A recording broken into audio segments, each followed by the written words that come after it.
एक बार की बात है, एक बुढ़िया अपने बेटे बहू के साथ शहर में रहती थी। बहू बहुत पढ़ी लिखी और ऊंचे पद पर काम करती थी। समय की बेहद पाबंद पर भक्ति और भाव से दूर। एक दिन उनके घर एक साधु महाराज पधारे। बुढ़िया ने झुककर प्रणाम किया और कहा, महाराज कृपा करें, आज हमारे घर भोजन करें। साधु बोले, भोजन वही करूँगा जहाँ मन का प्रकाश हो। बहू ने तुरंत कहा, आप हमारे डाइनिंग हॉल में भोजन करें, मैं खास आपके लिए इटालियन थाली बनाऊंगी, पास्ता, पिज्जा और सलाद। बुढ़िया चुप थी पर अंदर से चाहती थी कि साधु थोड़ा सादा भोजन करें, दाल, रोटी, खिचड़ी, थोड़ी भाजी।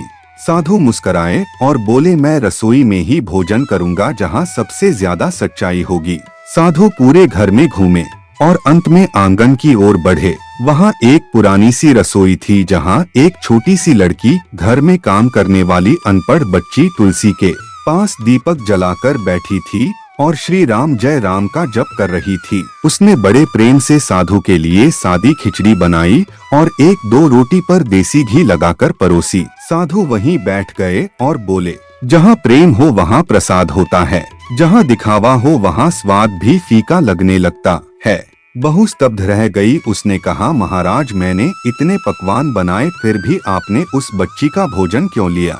साधु बोले, तुम्हारे भोजन में स्वाद था पर भक्ति नहीं। उस बच्ची की थाली में सादगी थी पर हर दाने में राम बसे थे। भूख पेट से मिटती है पर संतुष्टि आत्मा से मिलती है।